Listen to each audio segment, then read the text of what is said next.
White House Chief of Staff Ron Klain retweeted a message yesterday, not once but twice, that inflation and supply chain issues are high-class issues. But some of the sharpest price increases over the last month included products that every American buys: beef products, chicken, eggs, regular unleaded gasoline, laundry equipment, furniture, clothing, the list goes on. Why would Ron Klain tweet that, and would you agree that that's a little bit tone deaf? Do you think 2 tweets means more? I'm just curious.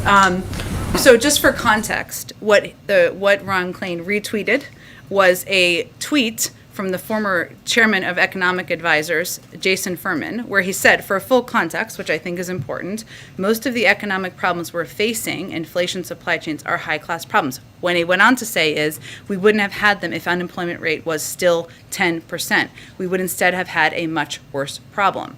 So I think the point here is, well, there are some critics who are saying, what some of these critics are saying is, we don't know if they're saying that what they thought was great was when the unemployment rate was double what it is today, or when people were locked in their homes and therefore gas prices were lower.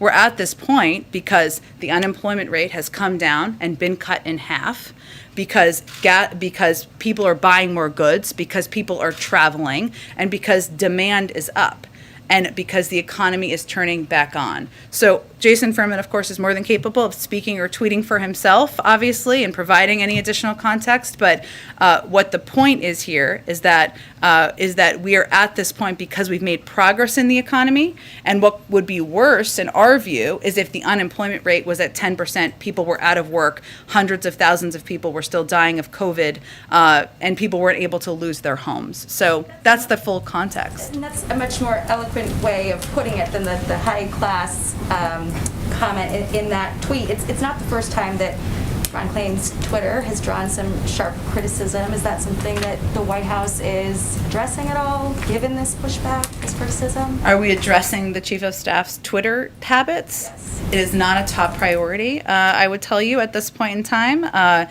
The Chief of Staff is out there speaking on his own accord to members of Congress, to the media frequently, as any Chief of Staff does. And I think it's important also for anyone here to be able to tout points that they find interesting. And that's the purpose of public speech. And on the supply chain remedies that we were going through yesterday, there's been obviously some action from the White House in brokering these agreements, but the private sector is calling for more federal action on things like expanding commercial driver licenses, easing some restrictions.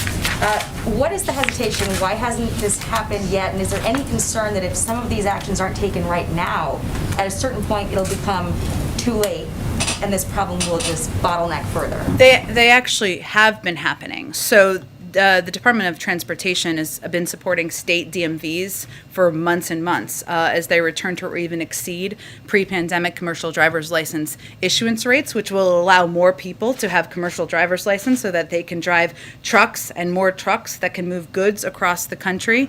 And so in 2021, an average of 50,000 commercial driver's licenses and learner's permits were issued each month, which is 14% higher than the 2019 monthly average and 60% higher than the 2020 monthly average. The other thing that the Department of Transportation has been doing is expanding hours of service exemptions for truck drivers during the pandemic to support the flow of emergency goods and assistance for some supply chains. So that's another step. We also, and so the point is, we've been working on these pieces. They've been in process, and what we announced yesterday was essentially an agreement between the labor unions, who are going to fill the hours right at these ports, an important bottleneck piece, as well as the suppliers who will be using the expanded hours, and the ports themselves, which will help move this forward quickly and help reduce some of the delays. Go ahead.